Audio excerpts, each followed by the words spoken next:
here with news, scores, highlights, analysis, and a lot more. It's This Week with the Black Bears video edition for Sunday, February 12th. And hello, everyone. I am Gary Ryan, your host, and I am glad to be here with you doing a little recap of what we already covered in the Spotify version. If you want to listen to the full edition of This Week with the Black Bears Weekend Report, please be sure to go to Spotify, excuse me, and search for This Week with the Black Bears. Check for the episode named We Are Playoff Bound. All right. So, yes, we are playoff bound. Awesome weekend. We are beginning with our patented cheesy cowbell as we recap this last weekend. Of course, Friday did not go well. We lost 6-3 at Port Huron. Port Huron just outplayed us in every facet of the game.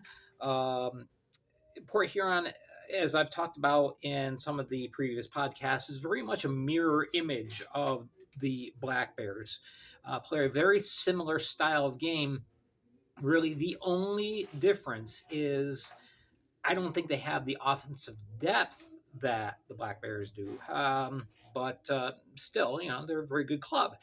And so this weekend we had one offensive weapon missing on both sides. Tyler Jurich, of course, being out with the upper body injury.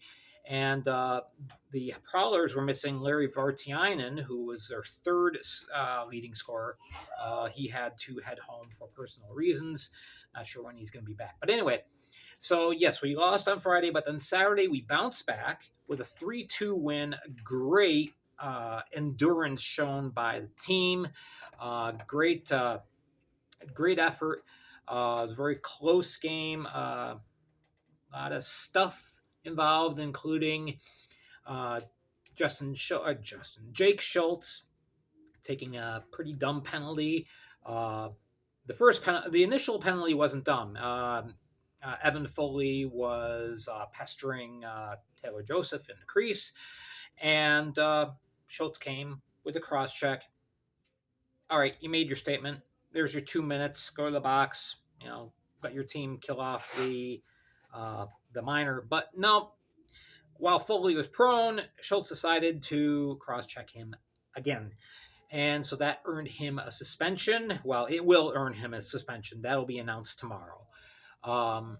It earned him a game misconduct as well as a 5-minute major, which thankfully the Black Bears only surrendered the one goal on that power play.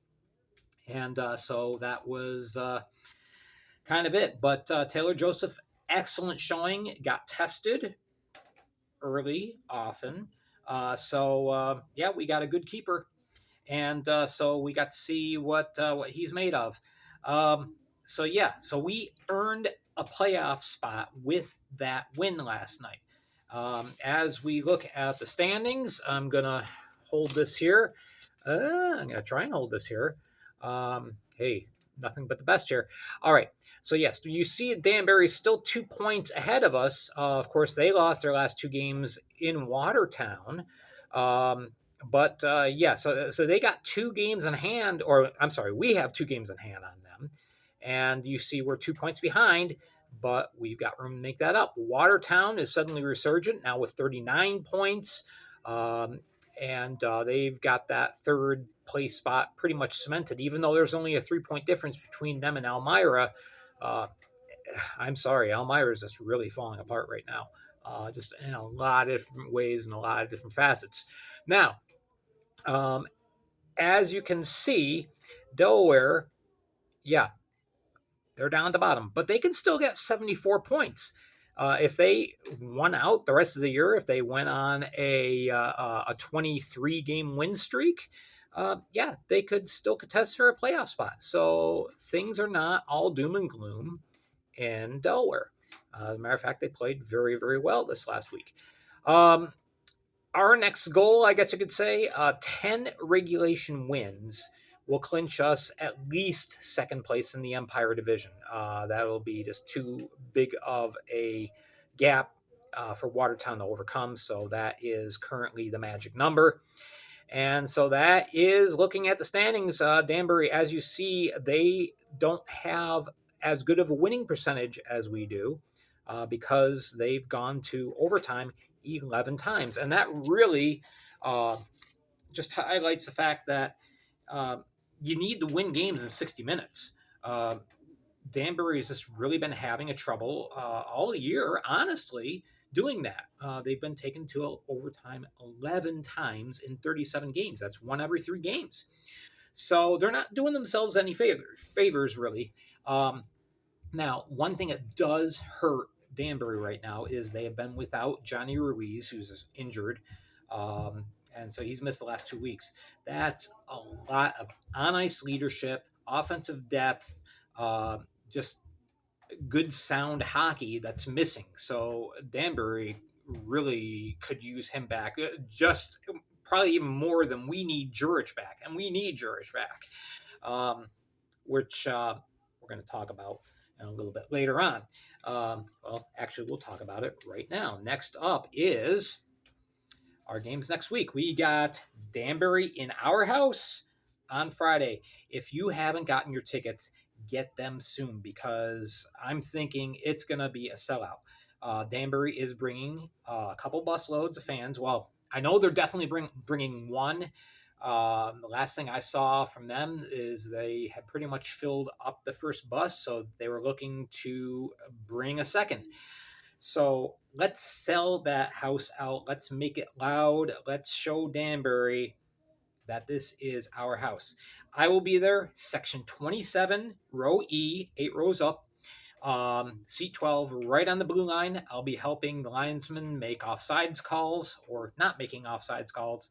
And I'm going to be wearing my bright yellow, loud jersey here. So you can't miss me. Come see me. I'll be circulating in between periods, just saying hi to several people. And maybe I'll bump onto you on the concourse. We'll see each other.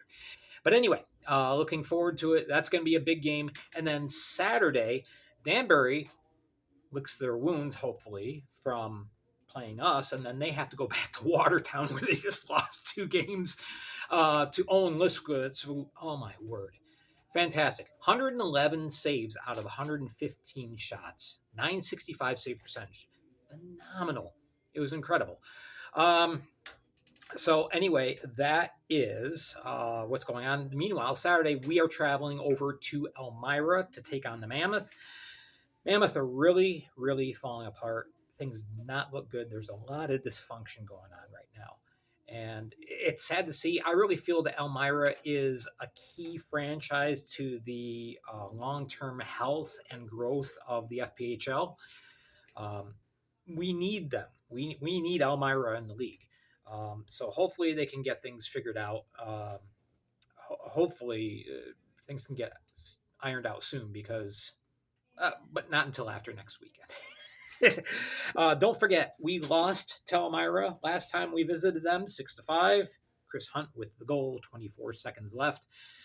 Hopefully the team remembers that. All right, so that is what is going on. We will go into a little bit of analysis. Boy, we need to work on passing drills.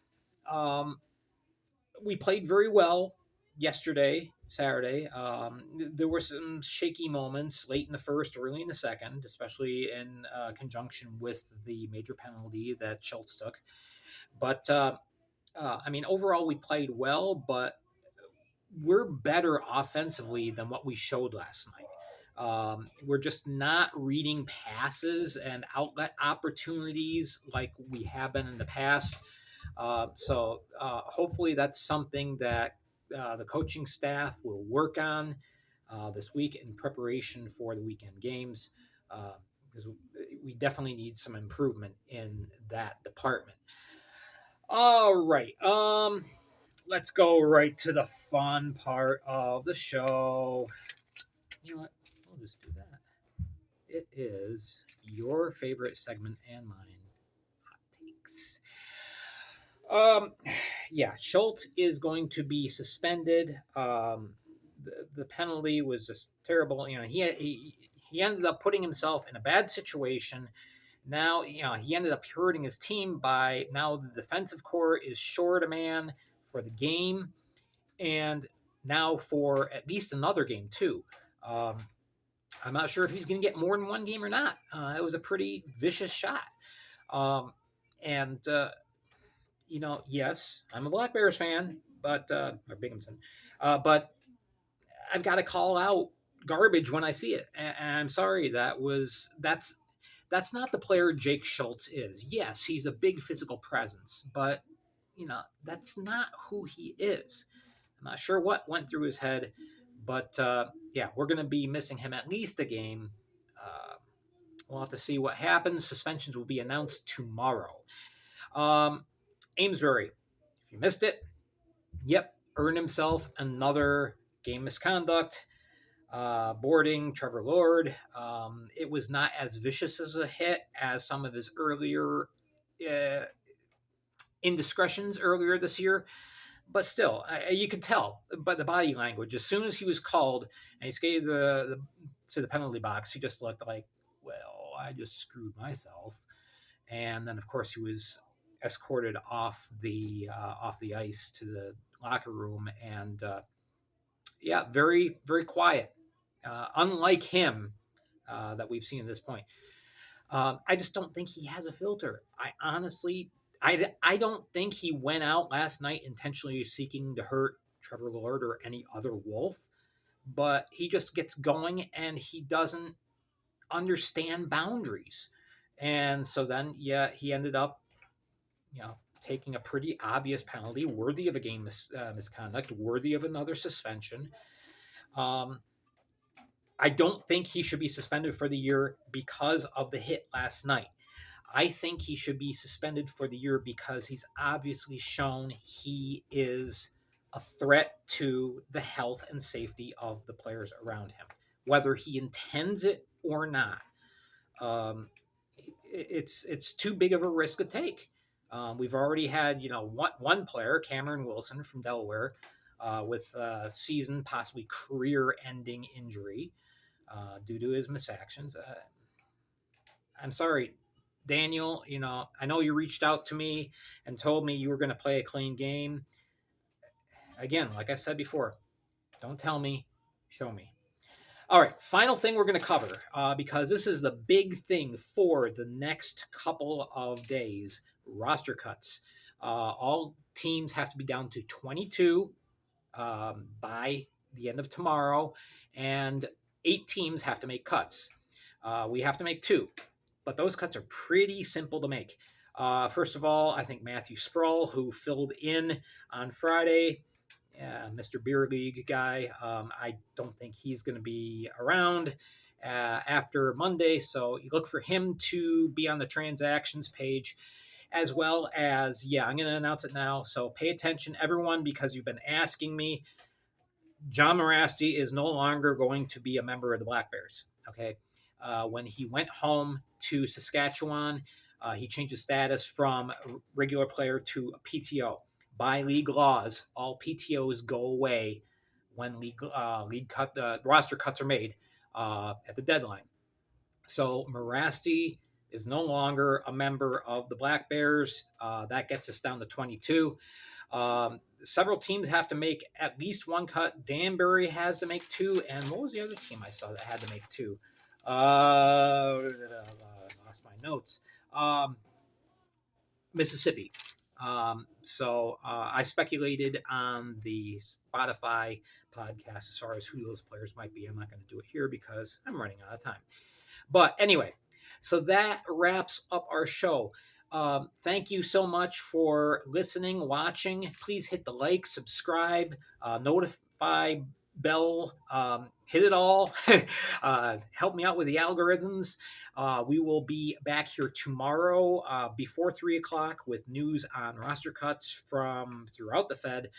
And we hope to catch you then. Thank you so much for watching. This is Gary Ryan. This has been the This Week with the Black Bears video review. Have a great day.